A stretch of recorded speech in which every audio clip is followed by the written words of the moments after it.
नमस्कार साथियों, कैसे हैं आप सभी? स्वागत करता हूं मैं आपका सक्सेस एग्रीकल्चर इंस्टीट्यूट के इस ई लर्निंग डिजिटल प्लेटफॉर्म पे, जहां मैं आपके साथ में जुड़ा हूं एक बहुत ही बेहतरीन क्लास लेकर के जनरल एग्रीकल्चर। साथियों, आपको पता है कि हम लोग जनरल एग्रीकल्चर की यूट्यूब पे फ्री क्लासेस लेकर के आ रहे हैं, जिसमें कि हम लोग एग्रीकल्चर को पूरे तरीके से कवर करने की कोशिश कर रहे हैं, समस्त प्रकार की चीज़ों को डिस्कस कर रहे हैं। जो भी आपके कंपटीशन या फिर जिस भी एग्ज़ाम की आप तैयारी करना चाह रहे हैं, उससे संबंधित सारे के सारे कंटेंट हम लोग कवर यहाँ पर कर रहे हैं। तो मुझे उम्मीद है कि आप लोग जो है वो मेरे साथ में डेली यूट्यूब पर क्लास देख रहे हैं और अपने नोट्स लगातार प्रिपेयर कर रहे हैं। साथियों, इससे पहले जो है हम लोग वो पार्ट 1 ख़त्म कर चुके हैं। पार्ट 2 हम लोग जनरल एग्रीकल्चर का शुरू कर चुके हैं। उसमें भी हम लोग कई सारी चीज़ें पढ़ चुके हैं। साथियों, ऐसे कोई भी विद्यार्थी जो भी किसी भी प्रकार की कृषि से संबंधित परीक्षाओं की तैयारी करना चाहते हों, चाहे वो भर्ती परीक्षाएं हों, चाहे वो कंपटीशन प्रतियोगी परीक्षाएं हों, पीएटी, आईसीएआर, बीएचयू, सीयूईटी या अन्य किसी भी प्रकार की परीक्षाओं की तैयारी करना चाह रहे हों, तो वो हमसे संपर्क कर सकते हैं।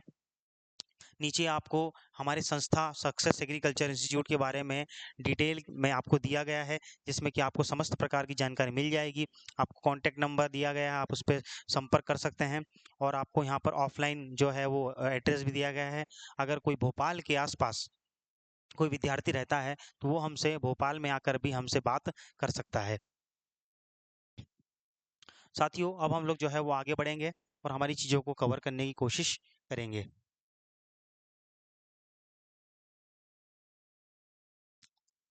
जैसा कि आपको पता है,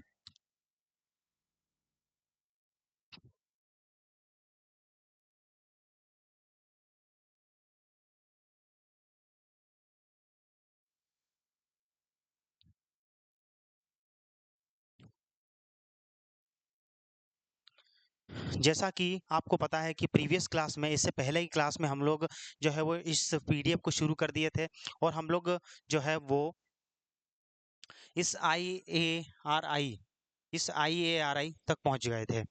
आईआरआई भी पहुंच पढ़ लिया था और हम लोगों ने ये श्री निकेतन भी पढ़ लिया था। 1921 में क्या हुआ था वो हम लोगों ने देख लिया था। इसके हम लोग अब आगे देखेंगे।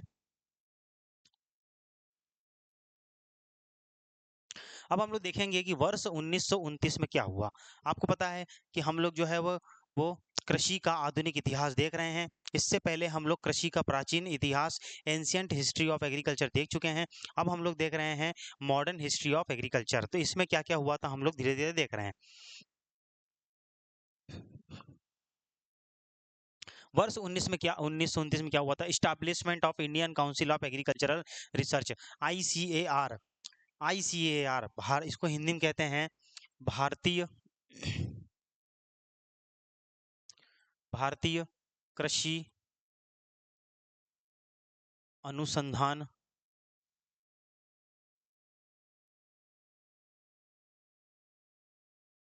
परिषद।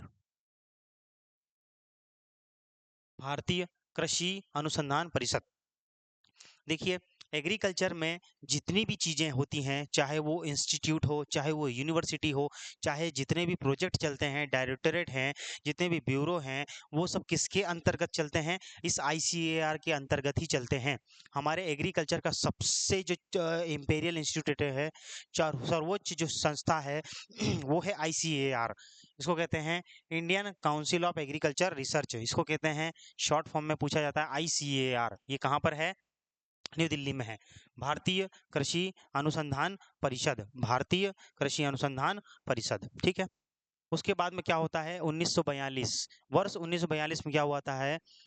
Grow more food campaign, grow more food campaign की शुरुआत होती है। साथियों, हुआ क्या था कि हमारा जो देश था वो वर्ष 1947 में आज़ाद हुआ था। लेकिन 1947 के पहले पहले, या फिर मैं अगर बात करूं 1966-67, जो आगे अभी वर्ष आगे आने वाला है, 1966-67 के पहले, या फिर हमारा देश आज़ाद हुआ था 1947 के पहले, हमारे देश में अन्न के जो उत्पादकता थी, अन्न का जो उत्पादन था वो बहुत ही कम था। वह जो अन्न का उत्पादन था वो हमारी मौजूदा जो पॉपुलेशन था उसको खिलाने के लिए, फीडिंग करने के लिए उपलब्ध या ज़रूरी नहीं था। ठीक है, वो आवश्यक नहीं था, उतना हमारे पास अमाउंट नहीं था जितने कि हम लोग जो है उस पॉपुलेशन को खिला सके। इसी के लिए एक नया कैंपेन शुरू किया गया, जिसमें कि हम लोगों ने क्या बोला कि ज़्यादा से ज़्यादा अन्न उगाओ, क्योंकि अगर हमारे देश में अधिक अन्न नहीं होगा तो हम लोग हमारे पब्लिक वेलफेयर में क्या काम कर पाएंगे। अगर लोगों का पेट नहीं भरेगा तो हम लोग दूसरी चीज़ों में कैसे दिमाग लगा पाएंगे, हमारे देश को आगे बढ़ाने में कैसे हेल्प कर पाएंगे। इसीलिए हमारे देश की पॉपुलेशन को ज़्यादा से ज़्यादा अन्न की उपलब्धता हो, अवेलेबिलिटी हो, उसके लिए हम लोगों ने 1942 में एक कैंपेन शुरू किया जिसका नाम था ग्रो मोर फूड कैंपेन। इसको हिंदी में कहते हैं अधिक अधिक अन्न उपजाओ, अधिक अन्न उपजाऊ अभियान, इसको कहते हैं अभियान।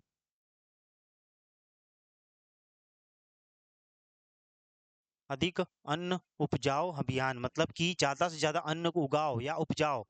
ठीक है, अधिक अन्न। बहुत बार पूछा जा चुका है कि ग्रो मोर फूड कैंपेन कब की शुरुआत कब हुई थी, तो 1942 में हुई थी। फिर होता है वर्ष 1943, वन वर्ष 1943, 1943। इसमें क्या हुआ था, occurrence of great Bengal famine, occurrence of great Bengal famine. इसके पहले हम लोग देख चुके हैं कि इरिस फेमाइन आया था, आयरिस का अकाल आया था। ठीक है, उसी प्रकार से, लेकिन वो कहाँ आया था, आयरलैंड में। लेकिन ये आया था 1943 में, ग्रेट बंगाल फेमाइन ये आया था बंगाल में।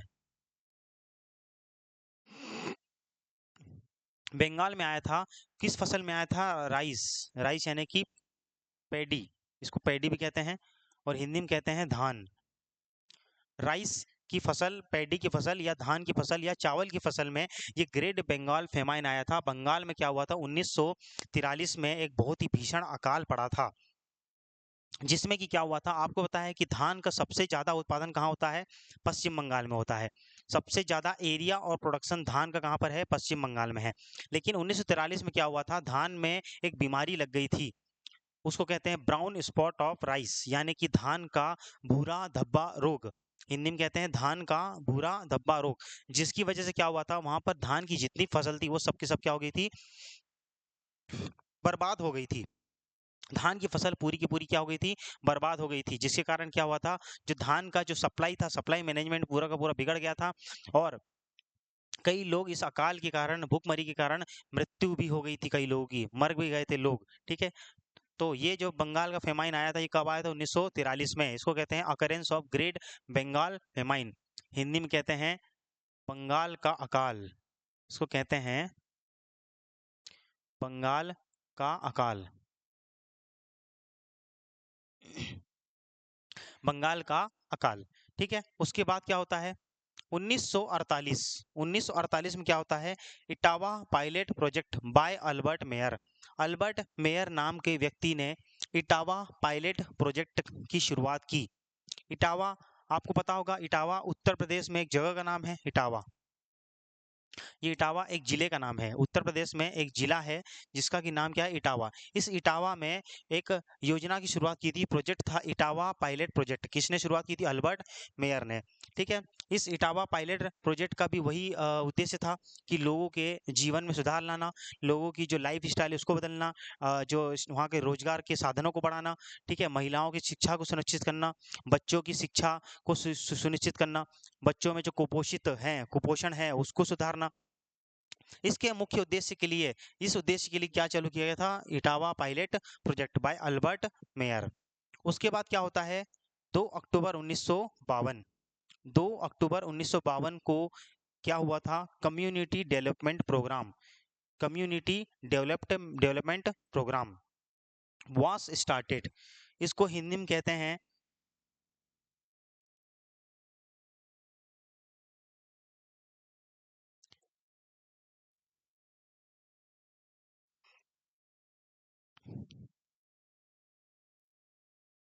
सामुदायिक विकास योजना, सामुदायिक विकास योजना। इसकी शुरुआत की गई थी 2 अक्टूबर 1952 को।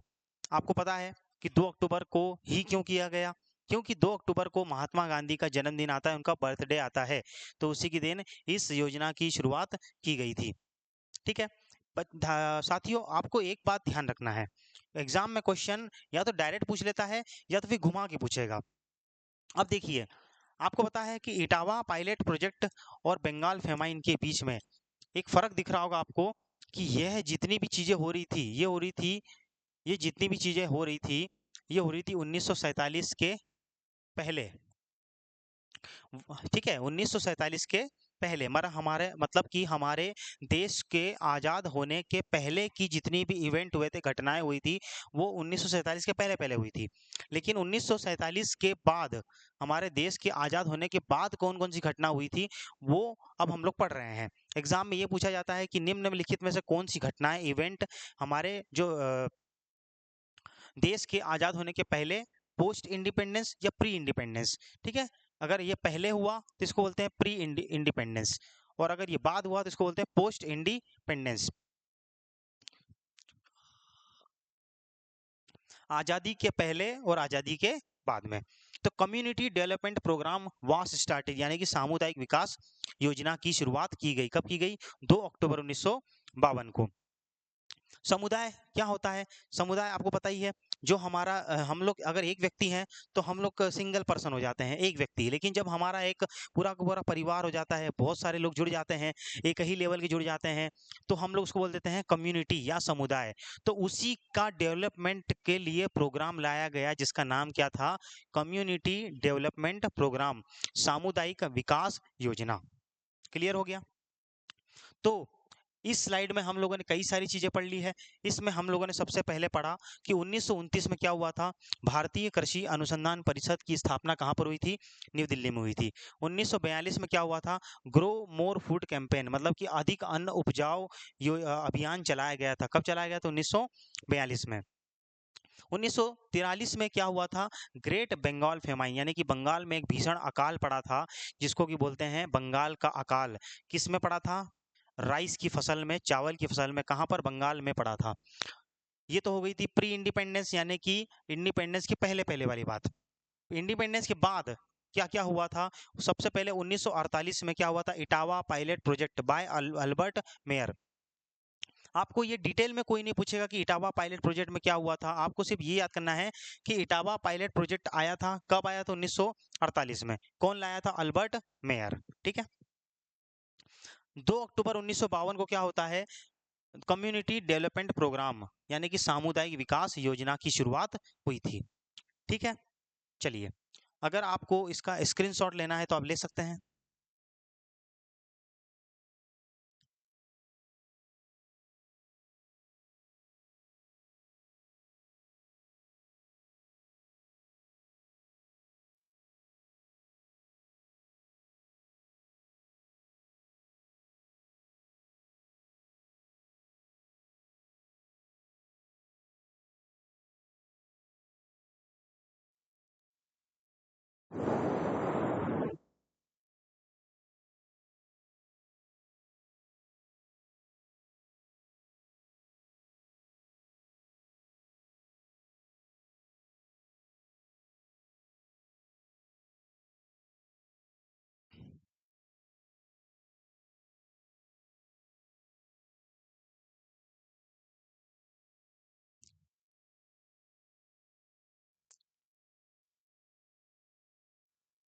हो गया, चलिए आगे बढ़ते हैं हम लोग।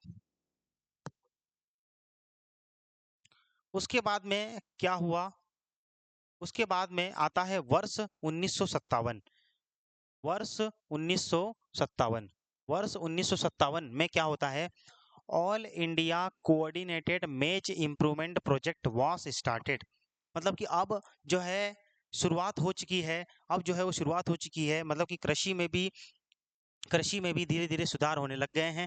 ठीक है, कृषि में भी धीरे धीरे सुधार होने लग गए हैं। कृषि में जो भी फसलें हैं, उनके ऊपर रिसर्च शुरू हो चुकी है। उनकी उत्पादन को बढ़ाने के लिए उनके ऊपर डिफरेंट प्रकार के प्रोजेक्ट लाए जा रहे हैं, ताकि उनके ऊपर रिसर्च हो सके, नई नई वेराइटी आ सके, उनके उत्पादन को बढ़ाया जा सके। ठीक है, ताकि जो हमारा देश है उसके उत्पादन में ज़्यादा हो पाए, उत्पादन में पहले नंबर पर आ पाए, और हम लोग जो है हमारे बढ़ती आबादी को हमारे अन्न उपजाऊ अन्न खिला पाएं।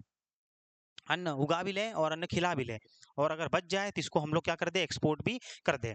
तो इसकी शुरुआत हो चुकी है। उसकी शुरुआत किस रूप में हुई? ऑल इंडिया कोऑर्डिनेटेड मेज इंप्रूवमेंट प्रोजेक्ट वाज स्टार्टेड। मतलब कि एक ऐसा प्रोजेक्ट स्टार्ट किया गया, योजना स्टार्ट की गई जो कि मेज के इम्प्रूवमेंट पे था, जिसको हिंदी में कहते हैं अखिल भारतीय अखिल भारतीय समन्वित मक्का, मेज को कहते हैं मक्का सुधार सुधार परियोजना। अखिल, जो हमारे हिंदी के विद्यार्थी हैं वो निश्चिंत रहे, मैं आपको एक एक चीज इंग्लिश में भी बताऊंगा और हिंदी में भी बताऊंगा, ठीक है? तो अखिल भारतीय समन्वित मक्का सुधार परियोजना की स्टार्टिंग की गई। देखिए होता क्या है कि अगर आपसे पूछेगा, देखिए अभी हम लोग इसके आगे कई सारे पढ़ेंगे, ऐसी फसलें पढ़ेंगे जिनके ऊपर की सुधार की परियोजना लाई गई थी, लेकिन हमको ये भी पढ़ना है कि सबसे पहली वो कौन सी फसल थी जिसके ऊपर सुधार परियोजना लाई गई थी, क्रॉप इंप्रूवमेंट लाया गया था। तो मक्का बहुत ज्यादा इंपॉर्टेंट पूछा जाता है कि मेज के ऊपर मक्का, मक्का के ऊपर ही, इसको एक और नाम बोलते हैं इंग्लिश में कॉर्न, मक्का के ऊपर ही सबसे पहले इम्प्रूवमेंट प्रोजेक्ट लाया गया था। तो हमको याद करना है इम्प्रूवमेंट प्रोजेक्ट सबसे पहले किस पे लाया गया था, तो मक्का पे लाया गया था।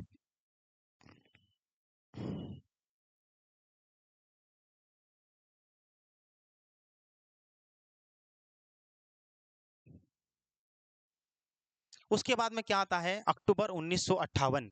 अक्टूबर 1958 में एक संस्था थी जिसका नाम था नाफेड। एक संस्था थी जिसका नाम क्या था, NAFED.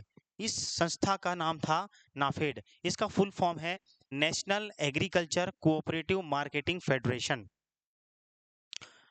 National agriculture cooperative marketing federation, इसको हिंदी में कहते हैं राष्ट्रीय कृषि राष्ट्रीय कृषि सहकारी सहकारी विपणन संघ।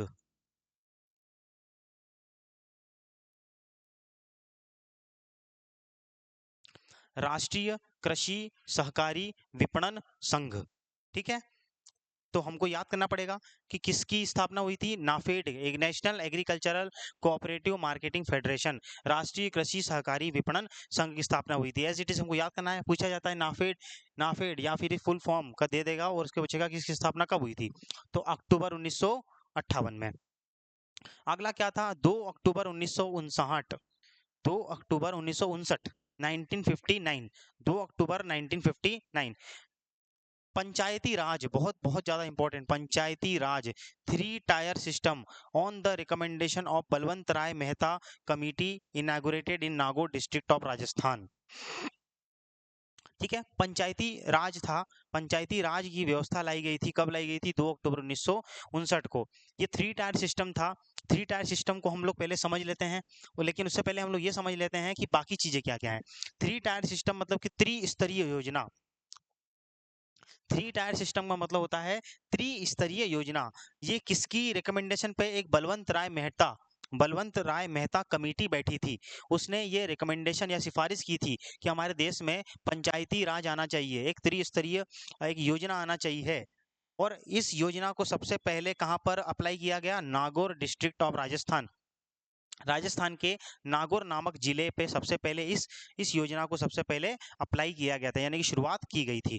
अब हम लोग समझते हैं कि ये त्रिस्तरीय थ्री टायर सिस्टम आखिरकार है क्या। देखिए थ्री टायर सिस्टम का मतलब होता है कि सबसे पहले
ठीक है, ये 3 स्तरीय फर्स्ट सॉरी ये नीचे स्तर, पहला स्तर, दूसरा स्तर और ये तीसरा स्तर, 3 स्तरीय योजना लाई गई थी। यानी कि पहला जो है वो ग्रामीण स्तर पर सबसे पहले हम लोग जो है वो योजनाओं को जो है वो अप्लाई करेंगे। ग्राम स्तर पर जब हो जाएगी तो इसको हम लोग ले जाएंगे कहाँ पर, ब्लॉक स्तर पर। ब्लॉक स्तर पर सब हो जाएगी व्यवस्था, इसको हम लोग कहाँ ले जाएंगे, डिस्ट्रिक्ट लेवल पर हम लोग जो है योजनाओं को अप्लाई करेंगे। तो ये जो थी 3 टायर सिस्टम ऑफ पंचायती राज थी। ठीक है, चलिए आगे बढ़ते हैं हम लोग। 3 टायर सिस्टम, अगला है 1960। 1960 ये आपको मैं पहले भी शायद बता चुका हूं मैं कि 1960 में क्या हुआ था। First agricultural university in India was established, namely GB Pant university of agriculture and technology. 1960 में क्या हुआ था कि हमारे देश में पहली कृषि विश्वविद्यालय जिसका कि नाम था पंत गोविंद बल्लभ पंत कृषि विश्वविद्यालय, गोविंद बल्लभ पंत कृषि विश्वविद्यालय एवं प्रौद्योगिकी की स्थापना कहाँ पर हुई थी।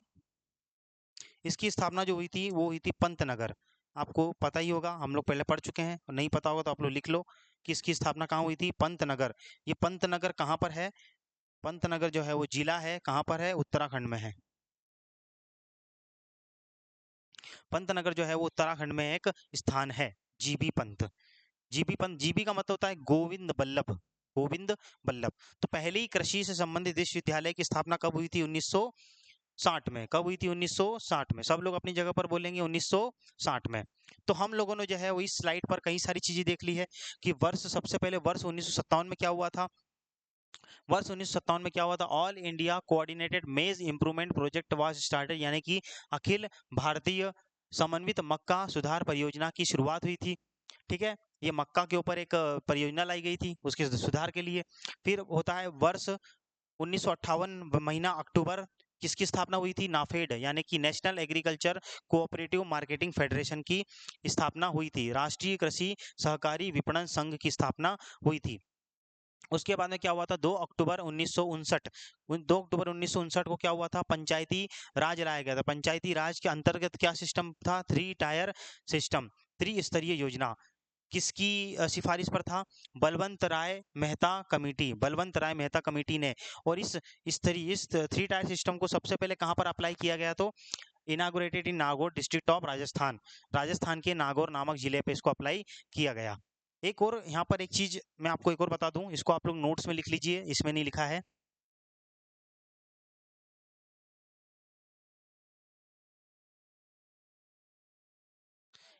कि अगर आपको पूछे कि पंचायती राज का 3 टायर सिस्टम कौन लाया था, तो बलवंत राय मेहता कमेटी के अनुशंसा यानी कि रिकमेंडेशन पे लाई गई थी। लेकिन अगर पूछे कि पंचायती राज का 2 टायर सिस्टम, ये तो हो गया त्रिस्तरीय, 3 टायर त्रिस्तरीय। लेकिन अगर आपसे पूछे कि 2 टायर यानी कि, अगर आपसे पूछे कि 2 टायर यानी कि द्विस्तरीय, द्विस्तरीय सिस्टम कौन लाया था, किसकी कमेटी के आधार पे, तो है ये है अशोक मेहता, अशोक मेहता की कमेटी के आधार पर 2 टायर सिस्टम लाया गया था। ठीक है, चलिए उसके बाद हम लोगों ने क्या पढ़ा, वर्ष 1960 में क्या हुआ था, GB Pant agriculture and technology की स्थापना, यानी कि पहले हमारी जो कृषि से संबंधित विश्वविद्यालय थी उसकी स्थापना वर्ष 1960 में कहाँ पर हुई थी, पंतनगर उत्तराखंड में हुई थी। चलिए इसका स्क्रीनशॉट लेना हो तो ले लो आप लोग। जिस भी छात्र को, अगर वो मेरे साथ लिख रहे हैं तो अच्छी बात है, नहीं तो आप लोग स्क्रीनशॉट ले लो, क्लास के बाद आप लोग इसको लिख लेना अपनी कॉपी में।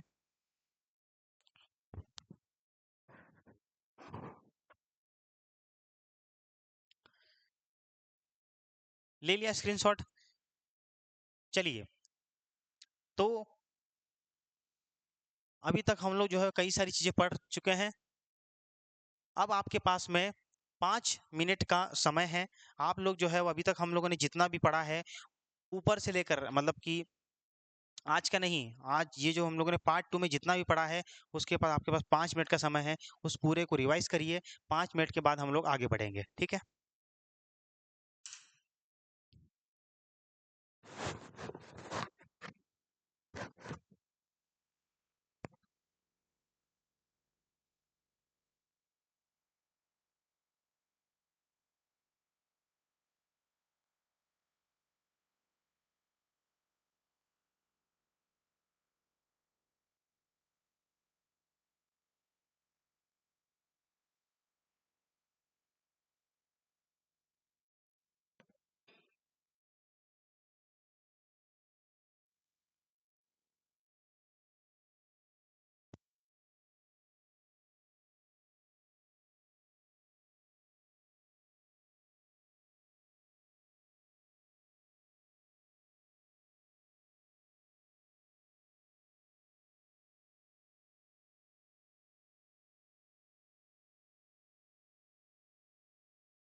जल्दी-जल्दी रिवाइज करिए आप लोग।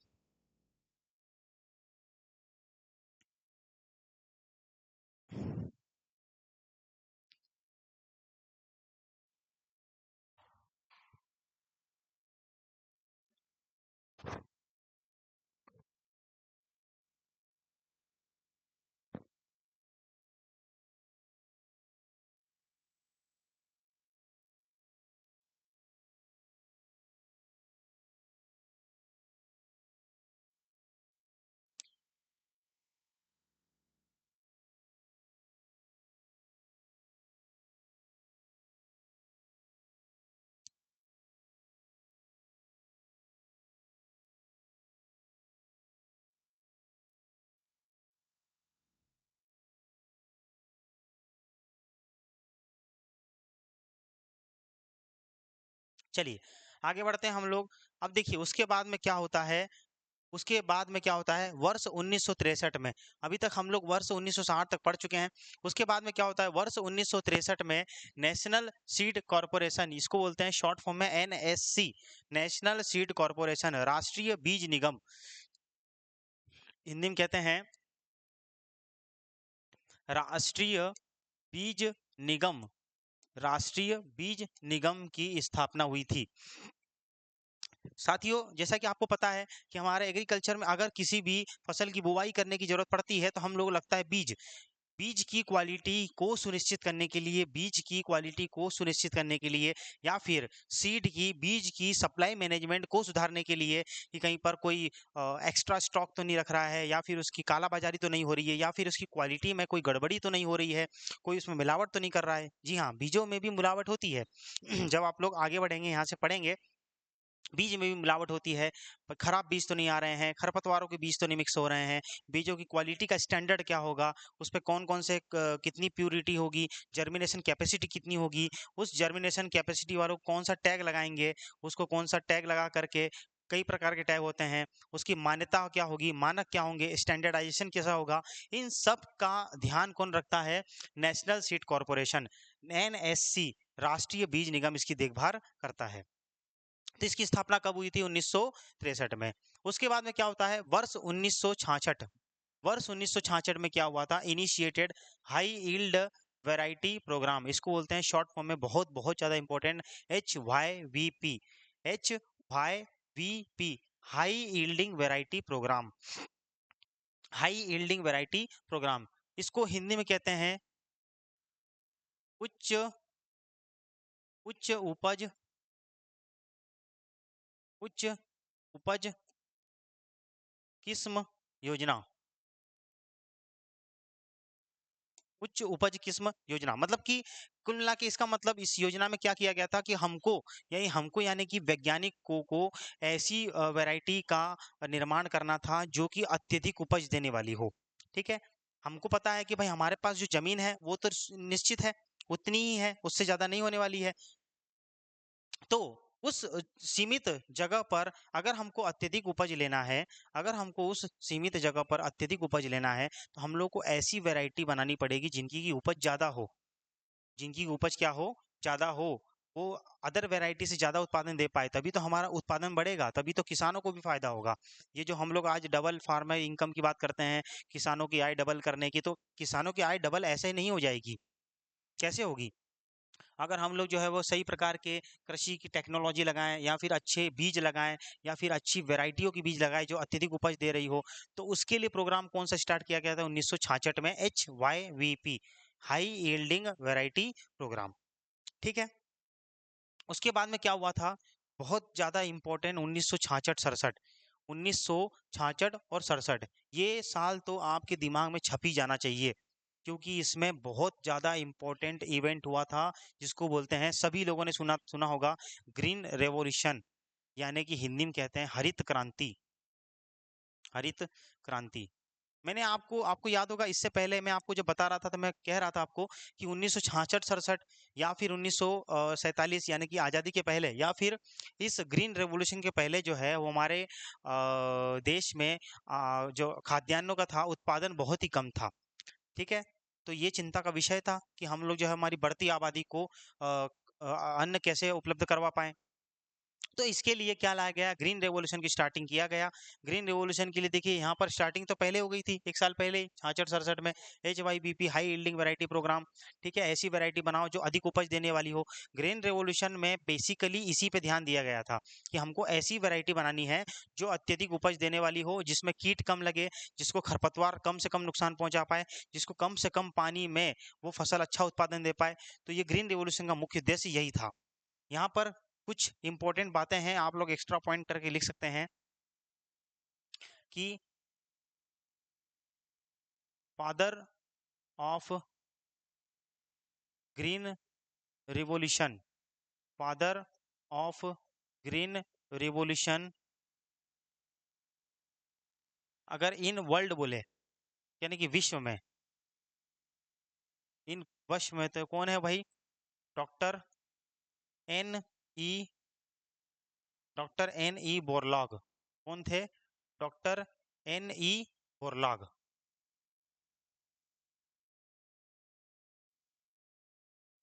मैं यहाँ पर लिख दे रहा हूँ, ठीक है, जगह की थोड़ी सी कमी हो रही है, तो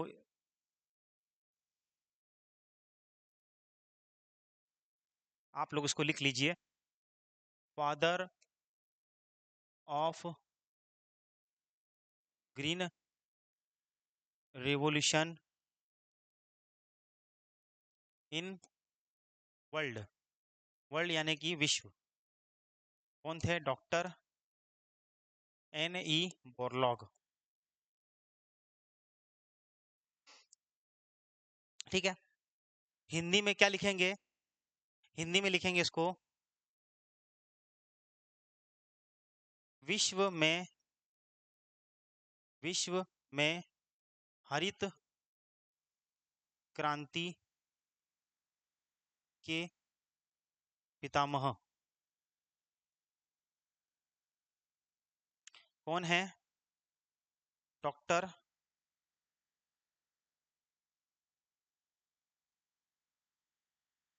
एन ई बोरलॉग। आप लोग पहले पॉइंट लिख लो, फिर मैं समझा रहा हूँ। फादर, दोनों हिंदी वाले हिंदी में पॉइंट लिखेंगे, इंग्लिश वाले इंग्लिश में पॉइंट लिखेंगे, ठीक है।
ठीक है, तो ये आप लोग जल्दी से लिख लो पहले पॉइंट। हेलो, आप लोग जल्दी से पॉइंट लिख लो, जल्दी जल्दी।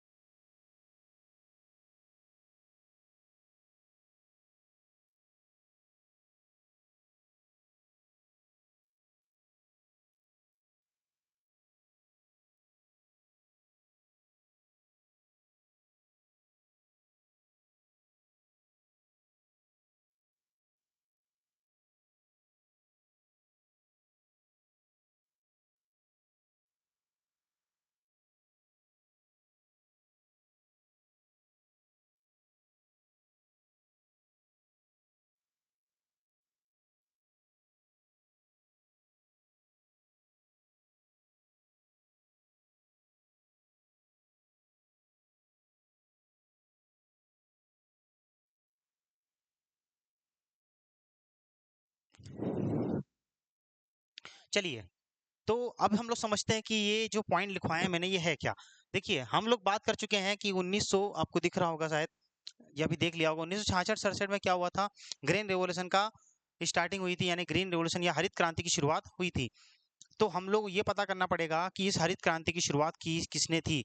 तो अगर विश्व की बात करें, अगर विश्व की बात करें पूरे वर्ल्ड में, तो भारत, पूरे वर्ल्ड में ग्रीन रिवॉल्यूशन की शुरुआत किसने की थी? Doctor N E Borlaug. इसीलिए इनको विश्व में हरित क्रांति के पितामह कहा जाता है, विश्व में हरित क्रांति के पितामह कहा जाता है। लेकिन अगर आपसे पूछे कि हमारे भारत में हरित क्रांति की शुरुआत किसने की थी, तो वो थे एम एस स्वामीनाथन। भारत में, इसीलिए भारत में हरित क्रांति के पितामह किसको माना जाता है? एम एस स्वामीनाथन को माना जाता है। ठीक है साथियों, चलिए,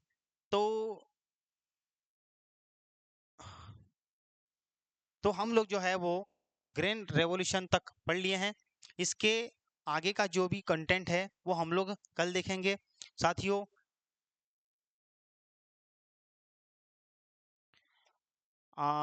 अगर अगर आप में से कोई भी विद्यार्थी, हम लोग जो है वो अगली वीडियो में मुलाकात करेंगे, इसी को कंटिन्यू करेंगे। लेकिन अगर आप में से कोई विद्यार्थी कृषि से संबंधित किसी भी भर्ती परीक्षाओं की तैयारी, प्रतियोगी परीक्षाओं की तैयारी करना चाहता है, तो हमारे वो संस्था में निःशुल्क कॉन्टैक्ट नंबर नीचे चल रहा है, उसमें संपर्क करिए। अगर आपको किसी भी प्रकार का डाउट या मन में संशय होता है, तो आप लोग इस यूट्यूब वीडियो के माध्यम से पूछ भी सकते हैं, और कॉन्टैक्ट नंबर इस नीचे पट्टी पे चल रहा है, उसमें भी आप कांटेक्ट करके पूछ सकते हैं। साथियों, ये जो डेली वीडियो क्लासेस है ये ऐसी फ्री में चलती रहेगी। आपको मैं हर तरीके का कंटेंट देने का प्रयास करूंगा, और परीक्षा में किसी भी तरीके का अगर कोई क्वेश्चन आ गया तो उस पर हम लोग जरूर बात करेंगे। ऐसा कोई सा भी चीज़ नहीं होगा जो मैं आपको कुछ भी छूटने दूंगा। आप लोग लगातार लेकिन मेरे साथ जुड़े रहिए, ठीक है? लाइक करिए, कमेंट करिए, और इस वीडियो को अपने दोस्तों के साथ में शेयर करिए, ठीक है? ताकि ये जो कंटेंट है ये केवल आप तक ही सीमित ना रह जाए। आपके जो भी दोस्त तैयारी करना चाहते हैं, उनको, उनके तक ये वीडियो पहुंचना चाहिए, ज्ञान का जो है वो विस्तार होना चाहिए, ठीक है? तो आपसे अब अलविदा लेने का समय आ गया है। मिलते हैं हम लोग किसी अगले वीडियो में, इसी को कंटिन्यू करेंगे। तब तक के लिए धन्यवाद।